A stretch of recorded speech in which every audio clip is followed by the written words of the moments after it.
My name is Mike Mangano. I live at 1460 Old Hickory Lane, Lebanon, Pennsylvania, 17046. Behind Walmart off of 15th Avenue. So never in a million years did I think I would be here about this. It's about my wife and I were getting a divorce.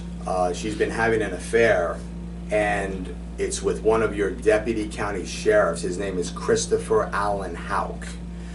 Now, the thing here is that, you know, I got into my wife's Facebook Messenger and I seen these very sexually explicit messages going back and forth between the two while he was on the clock.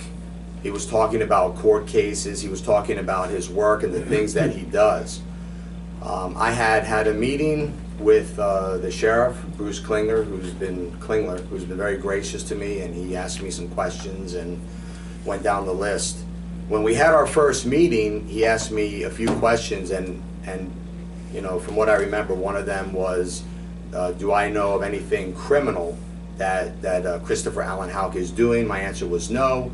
He said, do you notice anything about your wife, any abuse or this or that? He asked me questions about her, and I said, no, I don't see anything there.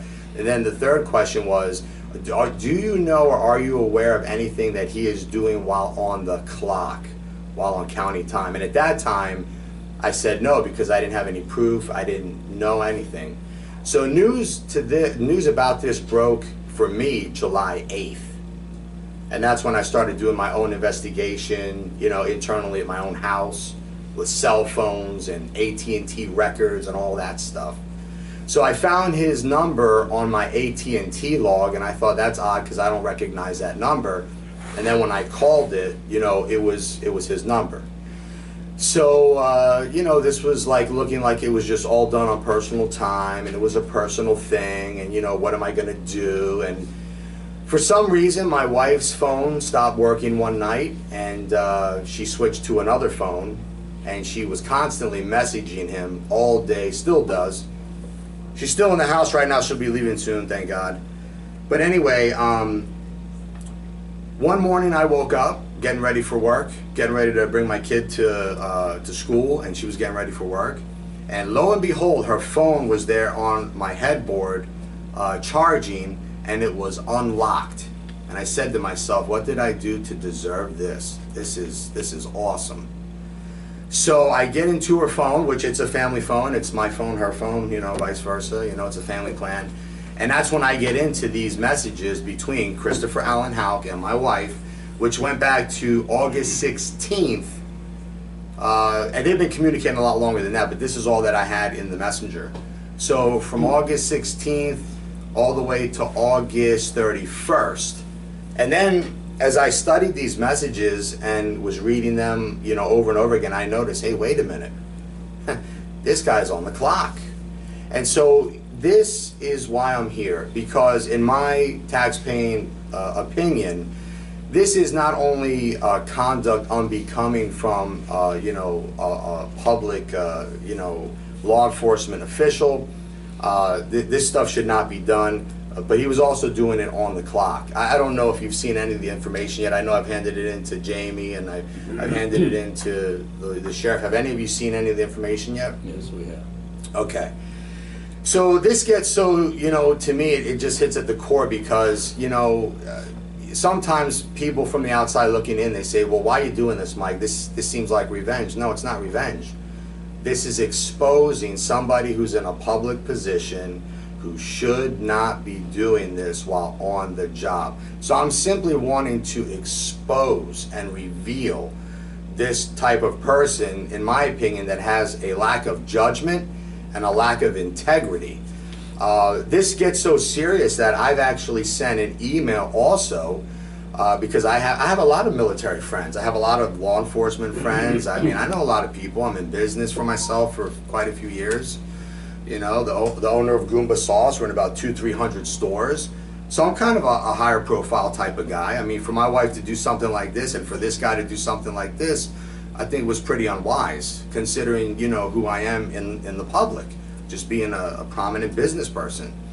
So I've even sent an email to the highest people in his National Guard chain of command to his general and also to his sergeant, because from what I understand, there is a non-commissioned officer creed that they are to be living up to, and again, he's not living up to this creed.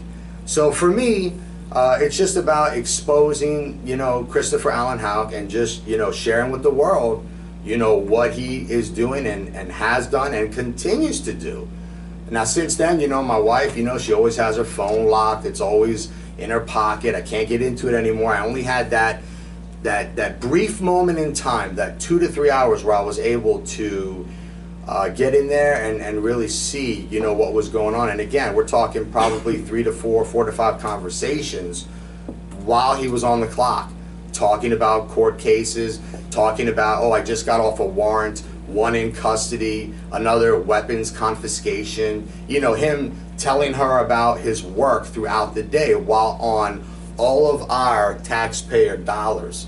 So basically, in my mind, and I'm just going to word it like this, I look at it as, so we have approximately 160 to 170,000, whatever our population is in Lebanon County taxpayers paying for Chris to have an affair with my wife. And I just think the world should know.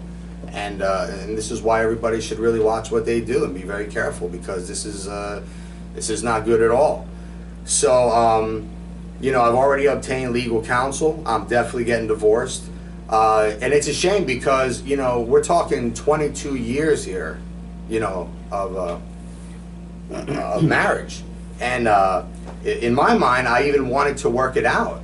But I got to tell you, if we're going to give a percentage here, 80-20, 90-10, yeah, sure, 80-90% my wife's fault. But that 10%, that 20% that Christopher, so nicely, contributed, put the wedge in there. Like, yeah, I would have been willing to work it out, but you can't work it out when you have also somebody who is, you can look at the messages, he's also chasing her. So what's a man supposed to do? So I figure, we're gonna expose this guy for what he's doing while on the job.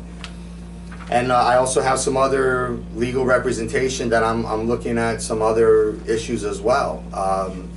I mean, look, I'm a stand-up guy. I've been faithful to my wife for all those years. Now I have a loss of consortium. It's just, it's a really crappy situation. Okay. All right. Just as just a little bit of information, the county commissioners are elected officials, but our sheriff and our treasurer, our prothonotary, they are also elected officials, and they have a lot of autonomy. We do not tell the sheriff what to do.